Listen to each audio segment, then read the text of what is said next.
Hello friends, welcome back my YouTube channel. अक्सर आपने देखा होगा कुछ महिलाओं को डिलीवरी के बाद उनका जो बच्चा रहता है वो काफ़ी कमज़ोर रहता है, काफ़ी वीक रहता है और महिला भी काफ़ी कमज़ोर रहती है। बच्चे को आईसीयू में रखा जाता है, कहा जाता है बच्चे का वेट बराबर नहीं है, बच्चा काफ़ी कमज़ोर है, उसको पर्याप्त मात्रा में क्योंकि गर्भ के अंदर उसको पोषक तत्व नहीं मिल पा रहे थे। आज की वीडियो में हम यहाँ पर यही जानेंगे कि गर्भ में अगर बच्चा आपने अल्ट्रासाउंड करवाई है, पहले ही आपको पता चल चुका था कि गर्भ में बच्चे में पानी की कमी है, इम्यूनिटिक फ्लूइड जो रहता है, पानी की जो थैला रहता है उसमें पानी कम था, साथ ही ब्लड जो है महिला के शरीर में कम था और साथ ही आयरन कैल्शियम जो रहता है, आपकी जो टेबलेट रहती है फोलिक एसिड की, क्योंकि आपके ही हड्डियों से बच्चे को पूरी चीज़ें मिलती हैं, आपके शरीर से ही बच्चा लेता है। अगर आपकी डाइट पर्याप्त रही तो आप भी स्वस्थ रहेंगे, बच्चा भी स्वस्थ रहेगा। अगर आप ही की डाइट ही अच्छा नहीं है और बच्चा आप ही के शरीर से ले रहा है तो आप भी कमज़ोर होंगे, बच्चा भी कमज़ोर होगा। तो आज हम इसमें ये बात करेंगे कि आपकी कौन सी गलतियों के कारण गर्भ में ही बच्चा कमज़ोर रह जाता है, आपकी कौन सी बातों का ध्यान रखना चाहिए जिससे बच्चा भरपूर मात्रा में अपना आहार संतुलित मात्रा में ले सके, क्योंकि आपकी डिलीवरी भी कॉम्प्लिकेशन ही रहेगी कि उसमें बिल्कुल भी अच्छे से नहीं हुई, कुछ ना कुछ उसमें परेशानी होगी। तो आप आपकी चीज़ों को कॉम्प्लिकेटेड ना बनाइए, आप आपकी डाइट अच्छी रखिए।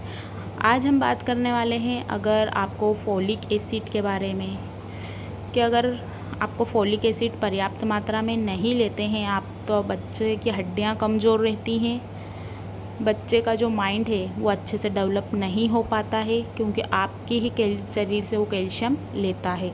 और अगर आप फोलिक एसिड का पर्याप्त मात्रा में डोज नहीं लेते हैं तो बच्चा कमज़ोर होगा और आप भी कमज़ोर होंगे। सेकेंड पॉइंट की बात करते हैं, वो है नींद। अगर आपने प्रेगनेंसी में अच्छे से आराम नहीं किया है, बहुत ज़्यादा लगातार काम ही करते रहे हैं कि नॉर्मल डिलीवरी होना है तो काम ही ज़रूरी है, ऐसा नहीं है, आपको आराम भी करना है। आराम के साथ साथ आप हल्का फुल्का काम कर सकते हैं। अगर जो काम आपसे नहीं होता है आप उसको ना करिए, क्योंकि आपके बैठने से उठने पर आपके पेल्विक पर प्रेशर पड़ेगा, आपकी सांस फूलने लगेगी, आपको ब्रीथिंग लेने में प्रॉब्लम होगी और साथ में गर्भ में पल रहे बच्चे को भी परेशानी होगी, क्योंकि आपका शरीर दुखेगा, आप ही के शरीर के अंदर बेबी है तो बेबी को भी परेशानी हो सकती है। तो आपको ध्यान ये रखना है कि गर्भ में पल रहे बच्चे को कोई नुकसान ना हो आपकी तरफ से। आप पर्याप्त मात्रा में आराम करिए, जब भी बैठते हैं उठते हैं या कहीं भी आप टेके से बैठिए, कुछ पीठ के पीछे रखिए ताकि आपकी कमर को सपोर्ट मिले, क्योंकि आपके ऐसा करने से बच्चे पर दबाव पड़ता है, आपकी मांसपेशियों पर दबाव पड़ता है, आपके ब्लैडर पर प्रभाव पड़ता है। कभी भी ज़मीन में बैठते हैं तो बिना चटाई के ना बैठिए, इससे आपका जो ब्लड फ्लो है वो डिस्टर्ब हो सकता है। तो ध्यान ये रखिए, चटाई पर बैठिए या कुछ आप जो भी बेडशीट ले सकते हैं उस पर बैठिए, नीचे ना बैठें, कहीं भी आप बैठ सकते हैं। बहुत ज़्यादा स्ट्रेस ना लें, आपके सोचने से बच्चे पर बहुत प्रभाव पड़ता है। आप जैसा पॉजिटिव सोचते हैं, सकारात्मक सोचते हैं, बच्चा भी वैसे ही सोचता है, क्योंकि माँ के तार से ही बच्चे के दिल के तार जुड़े होते हैं। अगर आप नकारात्मक सोचेंगे, नेगेटिव सोचेंगे तो बच्चे के दिमाग पर इसका पूरा प्रभाव पड़ सकता है। इन्हीं कुछ गलतियों के कारण गर्भ में आप बच्चा ठीक से विकसित नहीं हो पाता है। आपकी कुछ गलतियों के कारण बच्चे में कहीं ना कहीं ये चीज़ें उसको भी फेस करनी पड़ती हैं। तो अगर आप स्टार्टिंग से ही सभी चीज़ें रखेंगे तो बच्चा होने के बाद भी पूरी स्वस्थ रहेगा, हष्ट पुष्ट रहेगा। अगर आप स्टार्टिंग में ही उसकी देख रेख नहीं कर पा रहे हैं, अपने खाने पीने का ध्यान नहीं रख पा रहे हैं, तो बच्चे में भी ये वाली चीज़ें हो सकती हैं। साथ ही समय समय पर आप डॉक्टर से ज़रूर चेक करवाइए।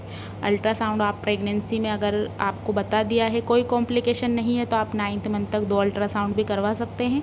अगर बता दिया है कि कुछ ज़्यादा प्रॉब्लम है तब तो आपको 2 से 3 से 4 बार करवानी चाहिए।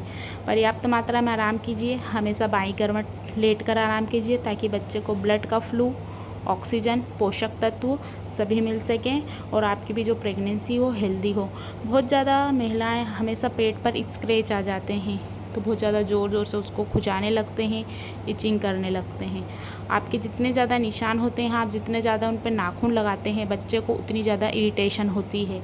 तो कपड़े से उसको फेरिए हल्के हल्के हाथों से, बहुत ज़्यादा उस पर स्क्रैच ना बनाइए, बहुत ज़्यादा हाथों से टाइट वालों से ना करिए। क्योंकि बच्चा भी अंदर डिस्टर्ब होता है। जब कोई आपको थोड़ा सा कुछ कर देता है या चिमटी, तो आप काफ़ी इरिटेट होते हैं। वैसे ही बच्चे का ये स्वभाव रहता है, उसको भी ये होता होगा। तो आज की वीडियो में बस इतना ही। वीडियो को लाइक कीजिए, शेयर कीजिए। कुछ क्वेश्चन है तो नीचे पूछ सकते हैं।